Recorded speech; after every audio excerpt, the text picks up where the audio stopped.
Hey, what's up guys? This came up in my eBay suggestions randomly. I'd never heard of it before outside of large format, but I think it could be an absolute game changer for medium format. So I'm going to open it up and we'll talk about why.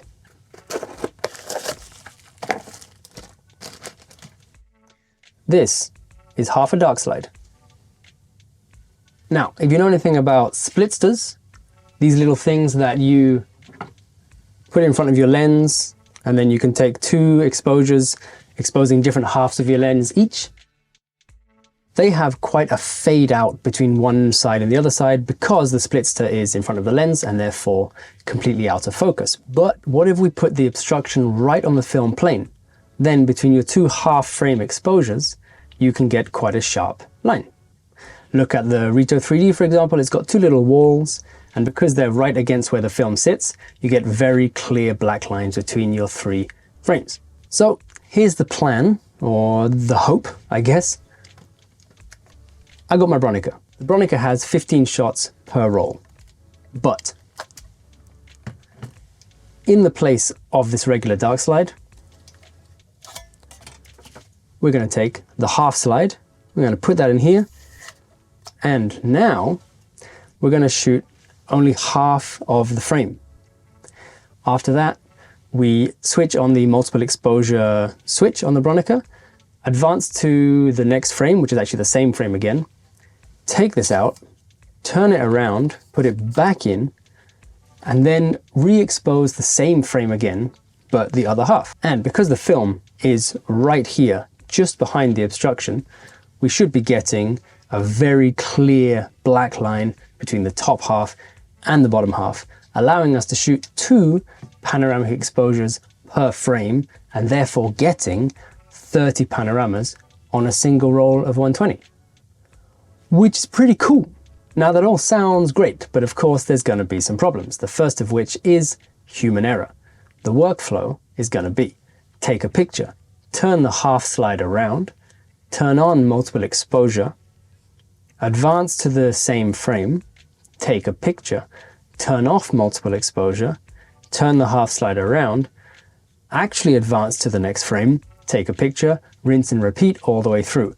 There's a good chance that I forget to either turn the dark slide around or turn on or off the multiple exposure switch. So I am expecting some problems.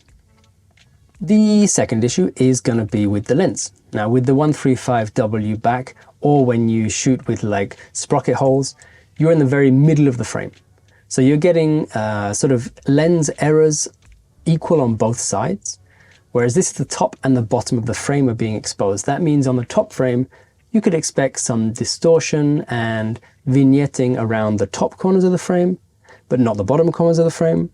And then for the other exposure, a little bit of issues around the bottom two corners, but not the top two corners. Not much you can do about that, but luckily the Zenzanon 75, which I'll be using, this lens here, is a pretty impressively sharp lens corner to corner, not much in ways of distortion or vignetting, so hopefully gonna get a pretty nice 2 even panoramas per frame.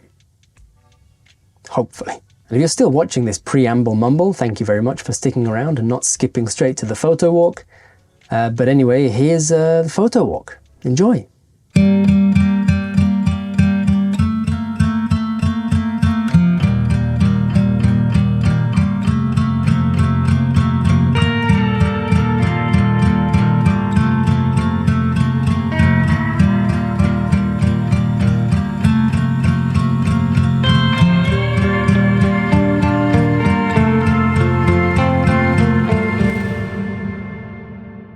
Well, it's my face again already, because I f***ed up. Turns out there is another human error that I had not accounted for. When I saw this first scan, I thought, dang, I composed for the wrong side. It's a cute mountain tip, but I wanted the valley next to the mountain. Then I checked through both rolls and I had made this monumental mistake almost 60 times. Water? Nope. I wanted a cute mountain village. More reflections? Nah. Riverside power station. Not bad, but I had planned a sunset over the mountain. Path into the distance. Waterfall. This one actually turned out perfectly, but I specifically remember at the time thinking, whoops, I think I composed this for the wrong side. But no, it was actually the right side. Because you see, you've got your scene, right? And then as it goes through the lens, it gets flipped before hitting the film.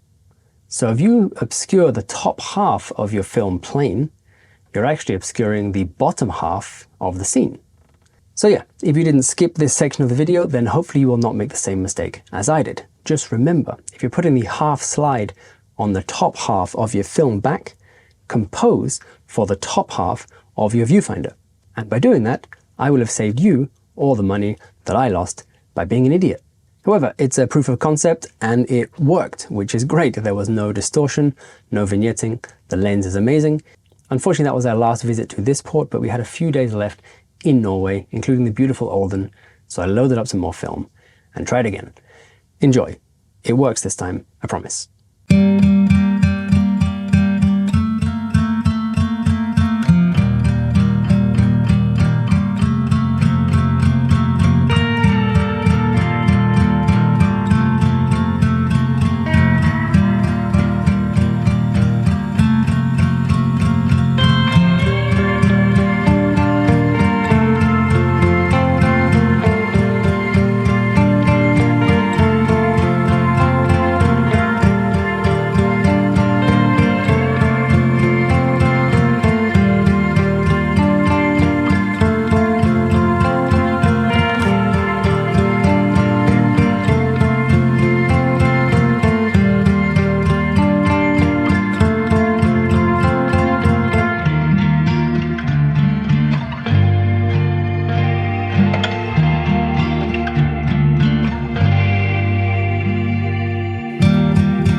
All right, it's the end bit, and I try to keep it short because this video's getting pretty long.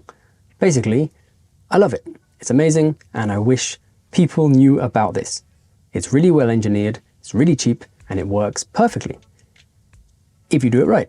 The aspect ratio is close to 3:1, and it's essentially the same as shooting 35mm in a 35mm back for the Bronica, or with 3D printed adapters, except the difference is the 35mm backs are about $500 each, and this little thing was $20. Also, when shooting 35mm through adapters, you get about 20 shots per roll, I think, and in this case you get 60.